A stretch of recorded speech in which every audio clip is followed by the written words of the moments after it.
जब RBI interest rate बढ़ाता है तो स्टॉक मार्केट क्यों गिरता है? और जब रेट कट होता है तो मार्केट क्यों भागता है?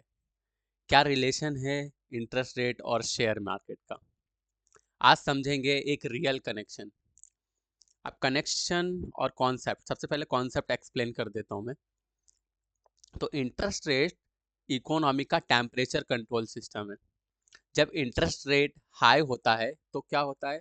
लोन महंगा हो जाता है, कंपनीज जो होती है उसका एक्सपेंशन स्लो हो जाता है, प्रॉफिट प्रेशर में आता है और इन्वेस्टर सेफ यानी एफडी बॉन्ड में शिफ्ट हो जाते हैं।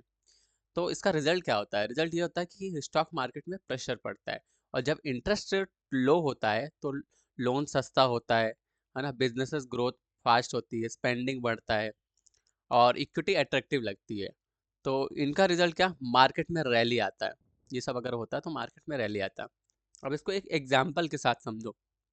देखो, अगर एफडी 8% दे रही है, अगर एफडी 8% दे रही हो और मार्केट एक्सपेक्ट रिटर्न 10% हो, तो लोग रिस्क क्यों लेंगे? लेकिन अगर एफडी 5% हो तो इक्विटी अट्रैक्टिव लगती है। यही कैपिटल फ्लो का गेम है। अब जो कॉमन मिस्टेक लोग करते हैं, रेट हाइक को परमानेंट क्रैश समझना, है ना। जब रेट हाइक होता है तो लोग सोचते हैं कि परमानेंट क्रैश आ गया। नो। शॉर्ट टर्म न्यूज में पैनिक कर जाना, लॉन्ग टर्म व्यू इग्नोर कर देते हैं। अब इकोनॉमिक साइकिल समझे बिना ही इन्वेस्ट कर देते हैं। पहले समझ तो लो। अब देखो, स्मार्ट स्ट्रेटेजी जो आज के वीडियो में तुम्हें बताऊंगा, मैं 4 स्ट्रेटेजी बताने वाला हूँ। पहले और नंबर 1 सुनो। रेट हाइक फेज में क्वालिटी स्टॉक एक्यूमुलेट करो, ठीक है। दूसरा, डेप्ट हैवी कंपनीज अवॉइड करो। तीसरा, लॉन्ग टर्म माइंडसेट रखो। चौथा, डाइवर्सिफिकेशन मेंटेन करो। अब एक गोल्डन रूल सुनो।